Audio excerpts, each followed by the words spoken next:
I remember that when I was young, like I said, me and my brother, we get the blame for everything, and my dad used to drink all the time. My dad was an alcoholic, you know. My dad passed away, and it was all due to alcohol. I don't want to get off the subject though, but he at times would take out his aggression on us, and we used to get really, really bad beatings. I didn't want to be at home, and I just remember people talking about their childhood, and I remember people talking about how their mothers would tell them, "Hey, why don't you just wait until your dad gets home. I'm gonna tell your dad." But in my case, in my brother's case, it was more like, "Don't come home yet. Your dad's not passed out."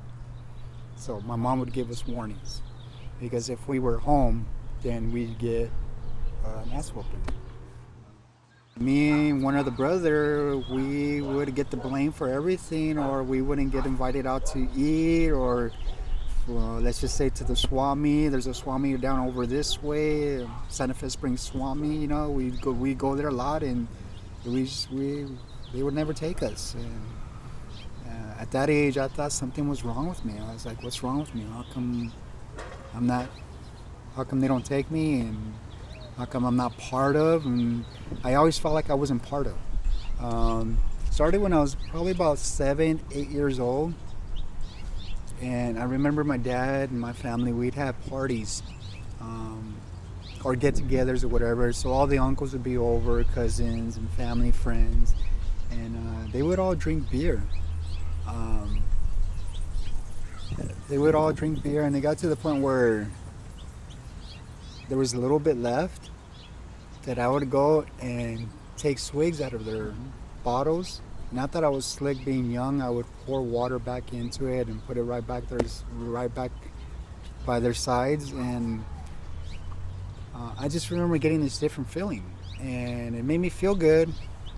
And I guess I was doing silly things because then everybody was paying attention to me, so I liked it. It was cool. It was actually really cool for me to get, drink some beer and feel different, and then people are paying attention to me. The summer between my 8th grade year and my 9th grade year, I was arrested. For carrying a gun.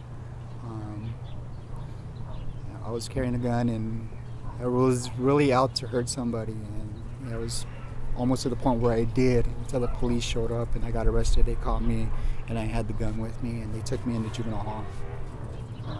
At that time, I didn't really think it was a big deal as far as like bringing shame to the family, or you're a bad person, whatever. I just thought, hey man, this is cool, this is what it's about. This is what I'm supposed to do, trying to do what I can to sort of build a reputation, cement my status as a solid homie on the streets. I got involved in sports. I made it for the defensive team. I was starting. I joined the Mecha Club. There was another club called Stan. And Stan, at that time I was living in Moreno Valley. The Stan Club was created because there was a lot of racial tensions. There was a lot of racial tension between the Mexicans and the blacks. And we were sort of kind of like mediators to try to get stuff, try to keep the peace. I also I made honor roll. One day I grabbed a piece of mail out of our mailbox, and it has my name, and it says Riverside Bar Association. I had no idea what it was. I opened it up, and there's a certificate. Remember, it was $25, and there was a certificate saying, "Congratulations, you have been elected for Citizen of the Month." I was like, wow, really? It was, I didn't know how to take it, but I knew I was being acknowledged. That's the only thing. That I was being acknowledged. That's it. But I didn't know how to take it because I never had that kind of acknowledgement.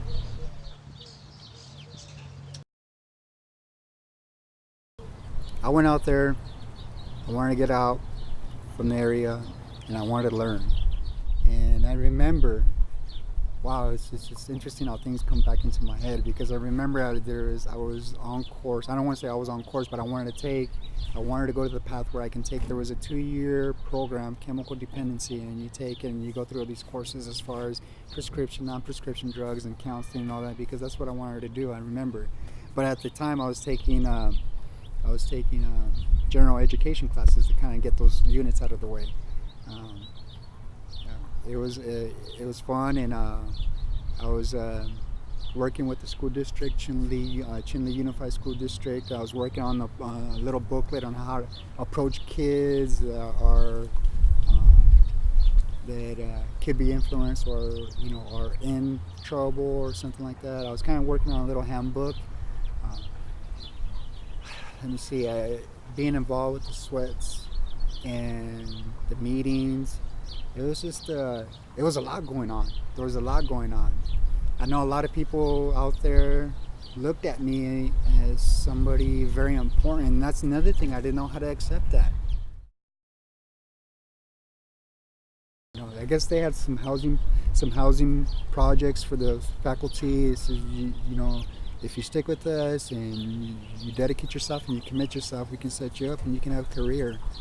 And I just didn't know how to deal with that.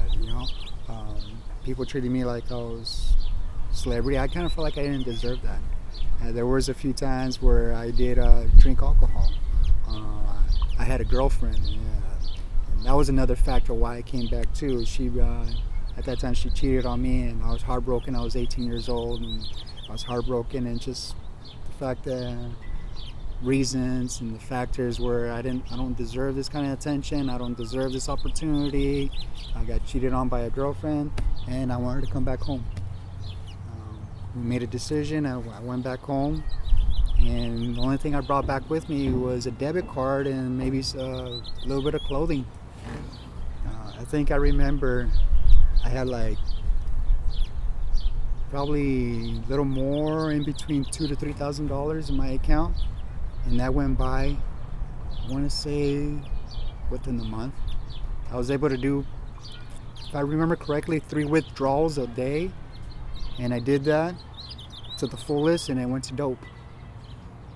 I just I didn't look back. I was like, we're gonna go out and party, and if there's drugs, there's drugs. Eventually it got to the point where we're gonna go out and party, well, let's go score first. And eventually it was like, okay, well, if there's not gonna be drugs, I don't want to go out. And it got to the point where I don't want to do anything but get high. What I saw in there and what I was involved, that was just part of it. I was either with it or against it, and I chose to be with it, because if you're against it, you're on your own. It's very segregated in prison.